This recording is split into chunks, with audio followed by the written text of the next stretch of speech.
क्या आप जानते हैं एक आत्मा किस युग में कितनी बार जन्म लेती है? ऐसा माना जाता है कि कलयुग में एक आत्मा का जन्म 45 बार होता है और उसकी उम्र 100 साल तक की होगी। महर्षि व्यास जी के अनुसार सतयुग, त्रेतायुग, द्वापर युग, कलयुग ये 4 युग हैं, जो देवताओं के 12,000 दिव्य वर्षों के बराबर होते हैं। समस्त चतुर्युग एक से ही होते हैं। आरंभ सत्ययुग से होता है, अंत में कलयुग होता है। किसी भी जन्म में अपनी आजादी से किए गए कर्मों के मुताबिक आत्मा अगला शरीर धारण करती है।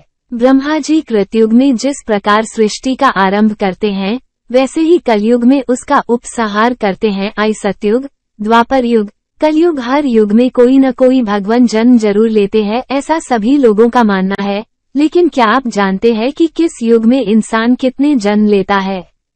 इसलिए आइए जाने चारों युगों के बारे में कुछ ऐसी बातें जो कभी नहीं सुना होगा।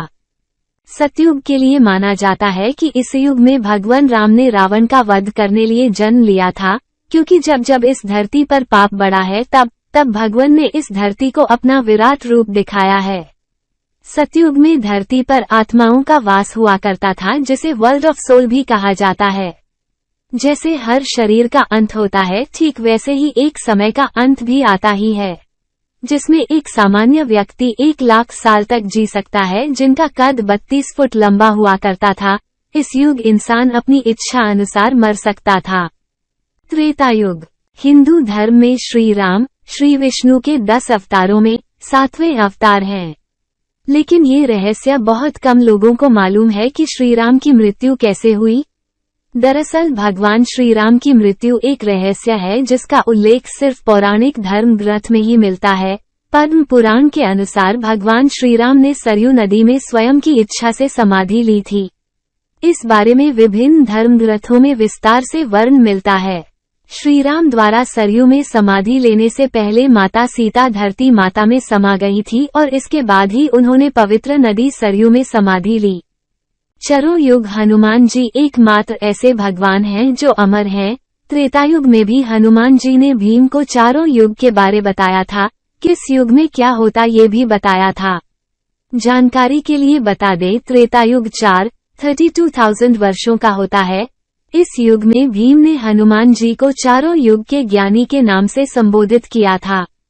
जब द्वापर युग में गंधमादन पर्वत पर महाबली भीमसेन हनुमान जी से मिले तो हनुमान जी से कहा कि हे पवन कुमार, आप तो युगों से पृथ्वी पर निवास कर रहे हो, आप महाज्ञान के भंडार हो, बल बुद्धि में प्रवीण हो, कृपया आप मेरे गुरु बनकर मुझे शिष्य रूप में स्वीकार करके मुझे ज्ञान की भिक्षा दीजिए। तो हनुमान जी ने कहा, हे भीमसेन, सबसे पहले सतयुग आया, उसमें जो कामना मन में आती थी वो पूरी हो जाती थी, इसलिए इसे त्रेता युग, सतयुग कहते थे। इसमें धर्म को कभी हानि नहीं होती थी। उसके बाद त्रेता युग आया, इस युग में यज्ञ करने की प्रवृत्ति बन गई थी, इसलिए इसे त्रेता युग कहते थे। त्रेता युग में लोग कर्म करके कर्म फल प्राप्त करते थे। हे भीमसेन, फिर द्वापर युग आया, इस युग में वेदों के 4 भाग हो गए और लोग सतभ्रष्ट हो गए, धर्म के मार्ग से भटकने लगे हैं, अधर्म बढ़ने लगा। परंतु हे भीमसेन, अब जो युग आएगा वो है कलयुग। इस युग में धर्म खत्म हो जाएगा, मनुष्य को उसकी इच्छा के अनुसार फल नहीं मिलेगा, चारों ओर अधर्म ही अधर्म का साम्राज्य ही दिखाई देगा। द्वापर युग, जिसमें प्रत्येक व्यक्ति 1000 साल तक जी सकता था। ऐसा माना जाता है जैसे जैसे धरती पर पाप बढ़ेगा वैसे वैसे इंसान की जीने की उम्र और उसकी इच्छा की पूर्ति कम होने लगेगी। हनुमान जी हाँ कहना था कि द्वापर युग में लोग धर्म के मार्ग से भटकने लगेंगे और धरती पर पाप बढ़ने लगेगा। जैसे कि आप सभी जानते हैं, इस युग में विष्णु जी ने खुद श्री कृष्णा का अवतार लेकर कंस को मौत के घाट उतारा था। कलयुग, ऐसा माना जाता है कि कलयुग में एक आत्मा का जन्म 45 बार होता है और उसकी उम्र 100 साल तक की होगी। इस युग में इंसान पर्यावरण को तहस नहस कर देगा और इस युग में इंसान की इच्छा पूर्ति कम हो जाएगी और वे पाप का भागीदार बन जाएगा। कलयुग के अंतिम काल में भगवान विष्णु का कल्कि अवतार होगा। यह अवतार विष्णुयशा नामक ब्राह्मण के घर जन्म लेगा। भगवान कल्कि बहुत ऊंचे घोड़े पर चढ़कर अपनी विशाल तलवार से सभी अधर्मियों का नाश करेंगे। भगवान कल्कि केवल 3 दिनों में पृथ्वी से समस्त अधर्मियों का नाश कर देंगे। माना जाता है कि कलयुग में अंतिम समय में बहुत मोटी धारा से लगातार वर्षा होगी, जिससे चारों ओर पानी ही पानी हो जाएगा। समस्त पृथ्वी पर जल हो जाएगा और प्राणियों का अंत हो जाएगा। इसके बाद एक साथ 12 सूर्य उदय होंगे और उनके तेज से पृथ्वी सूख जाएगी।